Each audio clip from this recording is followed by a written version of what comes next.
প্রিয় বন্ধুরা, আসসালামু আলাইকুম।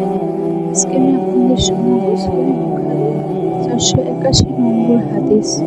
হযরত আব্দুল্লাহ ইবনে উমর রাদিয়াল্লাহু হতে বর্ণিত, ফতহে মক্কার সময় রাসূলুল্লাহ সাল্লাল্লাহু আলাইহি ওয়াসাল্লাম খানায়ে কাবায় প্রবেশ করেন। তার সাথে উসামা বিন যায়েদ, বেলাল এবং উসমান বিন তালহা রাদিয়াল্লাহু প্রবেশ করেন। তারা খানায়ে কাবার দরজা বন্ধ করে দিয়ে তথায় অনেকক্ষণ অবস্থান করেন। হযরত বিলাল রাদিয়াল্লাহু বের হয়ে আসার পর আমি তাকে জিজ্ঞেস করলাম, নবী করিম সাল্লাল্লাহু আলাইহি সাল্লাম এতক্ষণ পর্যন্ত খানায়ে কাবায় কি করেছেন?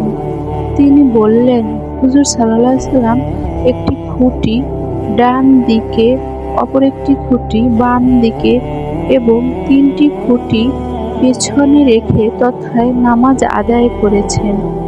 সময় খানায়ে কাবার সে 6টি খুঁটি ছিল। অপর বর্ণনা মতে ইমাম মালিক রাদিয়াল্লাহু বলেন, 2টি খুঁটি ডান দিকে রেখে নামাজ আদায় করেছেন।